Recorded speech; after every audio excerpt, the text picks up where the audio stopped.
안녕하세요. 반갑습니다. 레오입니다.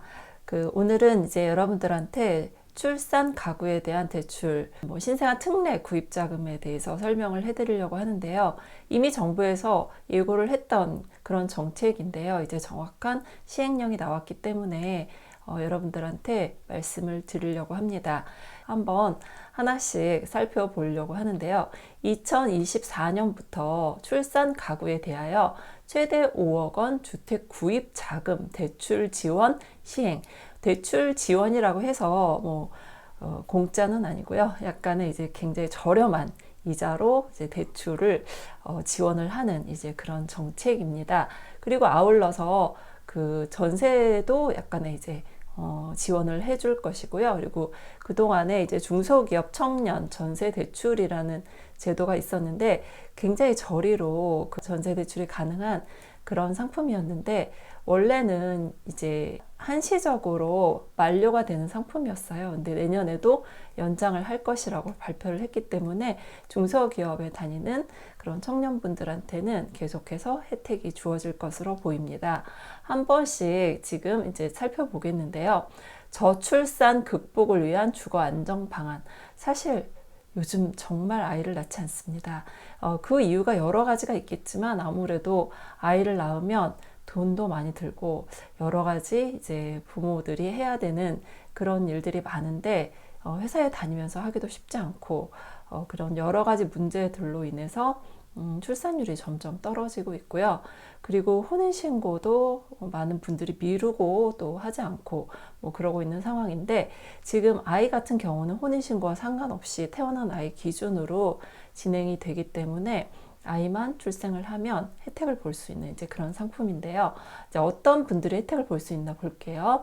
자, 신생아 특례 대출은 대출 신청일 기준 2년 내 출산한 무주택 가구입니다. 사실 이 대출이 디딤돌 대출의 확대 버전이라고 생각을 하시면 될 것 같아요. 어차피 그 디딤돌 대출 같은 경우는 제한 사항이 좀 많은데 특히 그 중에서 소득하고 주택 가격의 제한이 많습니다. 근데 그 부분을 약간 확대한 그런 상품이기 때문에 약간의 디딤돌 대출의 확대 라고 생각을 하시면 될 것 같습니다. 그래서 무주택자인 것은 너무나 당연한 조건입니다. 그래서 2년 내에 출산한 무주택 가구에 한하여 부부 합산 연소득이 1억 3천 이하 엄청나게 소득 기준이 높아졌죠. 지금 디딤돌 대출 같은 경우에 6천, 7천, 8,500 이런 식으로 그 소득 제한이 정해져 있습니다. 일반 가구는 6천만 원, 그리고 생애 최초하고 2자녀가 얼마죠? 7천. 그리고 이제 신혼 가구에 한해서 8,500인데요. 그거에 지금 거의 기본의 2배가 넘는 금액이죠. 1억 3천 이하로 정해졌기 때문에 혜택을 보실 수 있고요. 최저 1.6%의 금리. 정말 훌륭한 금리입니다. 지금 은행 상품의 금리가 4%대잖아요. 그렇기 때문에 받을 수만 있으면 무조건 하시는 게 좋고요. 그리고 특히 대환도 가능합니다.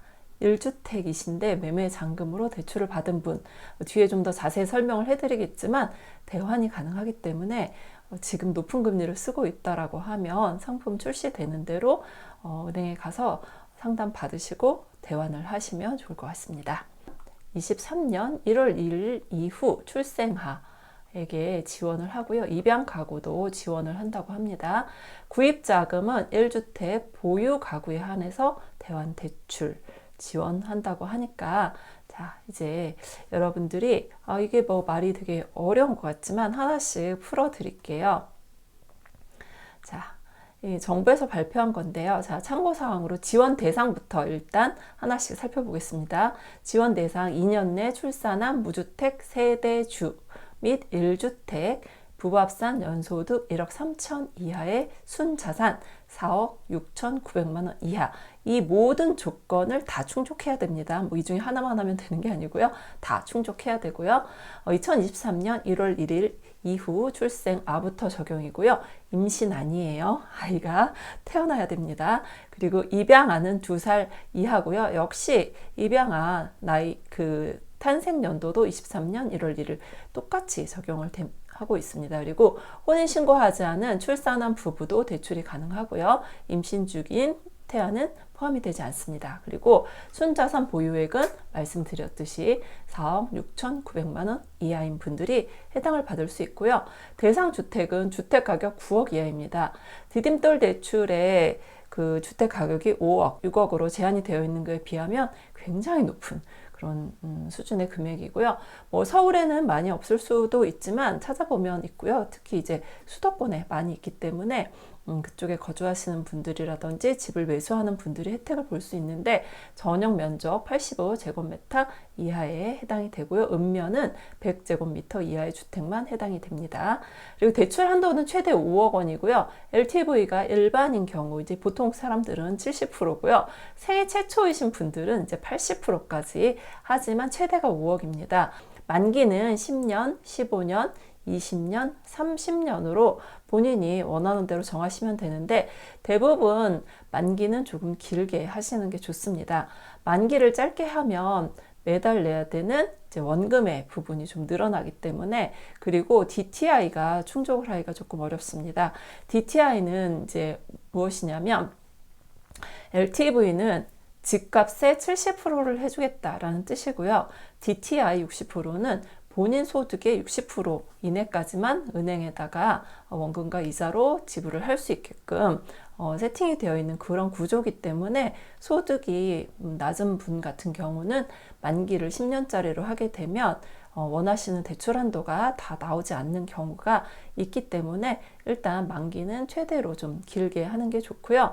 아니다, 나는 소득도 좋고 빨리 갚을 것이다 라고 하면 뭐 짧게 하셔도 되는데 이제 만약에 이렇게 짧게 해버리면 본인이 나중에 다른 대출을 받을 때 예를 들면 이 신생아 특례 대출을 받고 나서 나중에 신용대출을 받거나 할 때 이 부분이 만기가 그대로 따라와요. 그래서 만기가 10년으로 받게 되면 나중에 DSR이라든지 뭐 다른 대출을 받을 때 조금 불리한 그런 경우가 있습니다.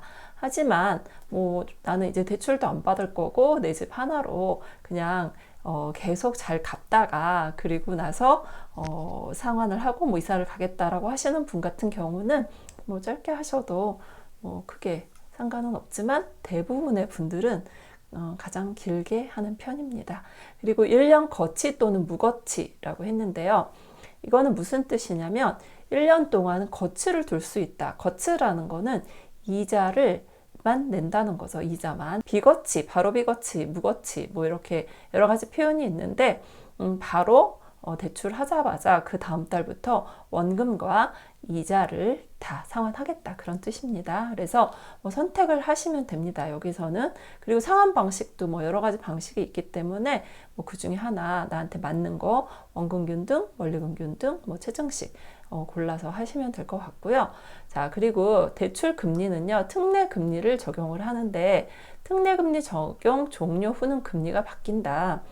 무슨 뜻이냐면 5년간만 지원을 하는 겁니다. 한 자녀 기준으로. 근데 아이가 한 명 더 태어나게 되면 다시 5년을 뭐 연장을 해줄 수 있다라고 발표는 했고요. 그래서 5년 동안만 이제 지원을 해주고 5년이 지나면 0.55% 정도의 금리를 이제 가산을 하게 되어 있고요. 그리고 연소득이 8,500이 넘는 분들 같은 경우는 대출 시점에 은행 월별 금리 중 최저 금리를 적용을 한다. 그러니까 일단 5년이 지나면 금리가 바뀐다 라는 뜻입니다. 그리고 뭐 그 아이 외에도 또 뭐 우대금리가 적용이 될 수 있으니까 본인이 어디에 해당하는지 잘 보시고 최저 금리로 세팅을 하실 수 있도록 하면 좋을 것 같습니다.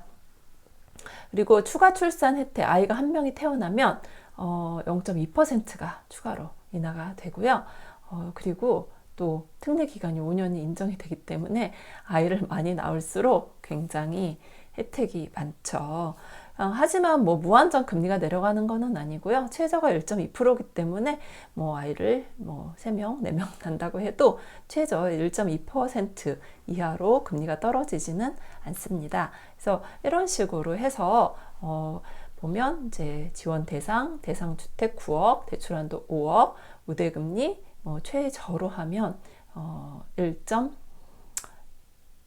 6%에서 3.3%까지로 해서 여러분들이 혜택을 받을 수 있는 이제 그런 상황이고요. 대환도 가능한데요. 대환 같은 경우는 이제 주택 구입 마련 용도의 기존 담보 대출에 대한 대환이라고 적혀 있습니다. 이게 무슨 뜻이냐면 우리가 집을 사게 되면은요. 내가 이제 소유권을 이전을 해서 등기부 등본상 나의 소유로 바뀌게 됩니다. 그리고 나서 3개월까지 그 3개월 안에 대출을 받게 되면 그 대출의 성격은 주택 구입 자금으로 들어가고요. 만약에 3개월이 지나서 내가 대출을 받았다 하게 되는 경우는 이제 생활 안정자금이라고 해서 그냥 내가 필요로 해서 돈이 필요해서 받은 대출로 나눠지게 되는데요. 지금 대환을 할 수 있는 그런 기존 대출의 성격을 구입자금 용도로 제한을 뒀기 때문에 내가 집을 사고 3개월 이내 받고 그리고 아이가 2023년 1월 1일 이후에 태어난 분들 같은 경우에는 대환이 가능하지만 내가 집을 사고 나서 3개월이 지난 다음에 대출을 받았다 하는 분들 같은 경우는 해당이 되지 않습니다. 자, 그러면 신생아 특례 대출에 대한 상품을 한 장으로 좀 정리를 해봤는데요. 1주택자 매매잔금에 대해서는 설명을 해드렸기 때문에 대환도 가능한 그런 상품입니다. 자, 기존에 있는 디딤돌 대출하고 한번 비교를 해보겠습니다. 자, 구입자금 대출로만 이제 가능하다고 말씀을 드렸고요. 디딤돌 대출 같은 경우에 신혼인 경우에 8,500만 원 이하의 소득이지만 특례 같은 경우는 1억 3천 이하의 소득이기 때문에 소득에서 엄청 차이가 나고요. 자산은 조금 이제 줄죠. 하지만 뭐 신혼이나 아이가 있는 경우 집이 없는 경우에 뭐 순자산이 이렇게 크신 분들이 없을 수도 있기 때문에 그리고 사실 정부 상품 같은 경우는 아무래도 소득이라든지 뭐 재산이 조금 약한 분들을 위한 그런 지원 방안이기 때문에 재산을 보는 것은 이제 뭐 여기에 정책입니다. 그리고 대상 주택 가격 같은 경우 6억이었지만 특례 신생아 대출 같은 경우는 9억 원 이하이기 때문에 우리가 집을 선택할 수 있는 폭이 훨씬 더 넓어진 셈이지요. 그리고 대출 한도도 더 늘어났죠. 4억이고 5억이고 그리고 뭐 소득별로 금리가 다르지만 여기 보시면 금리가 1.6에서 최고로 높아도 이제 3.3%대이기 때문에 은행 상품에 비해서 굉장히 저렴한 그런 대출을 이용을 할 수가 있습니다. 그래서 해당이 되시는 분들은 무조건 받는 게 돈 버는 길이 아닐까 싶습니다. 자, 전세자금 대출 역시 지원 방안인데요. 지금 전세자금의 기금 대출 같은 경우는 버팀목이라는 이름으로 대출을 하고 있는데 소득이 7,500만 원 이하였지만 1억 3천만 원 이하로 굉장히 높아졌고요. 그리고 자산은 이제 역시 이것도 조금 차이가 있는데 자, 3억 6,100만 원 이하이지만 특례 같은 경우는 3억 4,500만 원 이하입니다. 그리고 보증금은요. 지금 수도권이 5억 이하로 정해졌기 때문에 신생아 특례 같은 경우엔 역시 선택의 폭이 넓어졌습니다. 전세자금 대출의 한도는 동일하네요. 3억 원, 3억 원으로 동일하고요. 그리고 금리는 1.1%에서 이제 소득이 조금 7,500이 넘는 분들 같은 경우는 3.0%대까지 이렇게 정해졌습니다. 그래서 이런 식으로 신생아 특례 대출 상품에 대해서 정리를 한번 해봤습니다. 그러면 우리가 이 신생아 특례 대출을 받기 위해서 이제 뭐부터 시작을 해야 되느냐라고 이제 생각을 하실 텐데요. 일단 집을 매수를 하시거나 대환을 하실 분들 같은 경우는 기금 대출을 취급하는 은행으로 가서 상담을 받으셔야 되는데 아무 은행이나 가시면 안 되고요. 우리은행, 국민은행, 농협은행, 신한은행, 하나은행 이렇게 5개의 시중은행에서 상담이 가능합니다.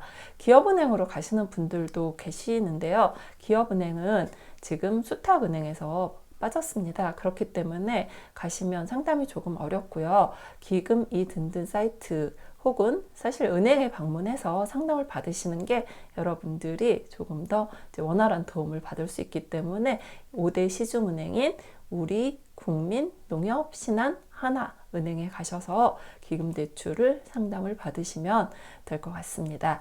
그래서 많은 분들이 좀 혜택을 받으시고 2024년에 그 내 집 마련을 하실 때 큰 도움이 될 수 있는 그런 상품으로 자리를 잡고 아이도 많이 나서 출산율이 조금 올라갔으면 하는 게 제 바람입니다. 구독, 좋아요, 알림 설정 부탁드리고요. 앞으로도 더 좋은 영상으로 찾아뵙겠습니다. 감사합니다.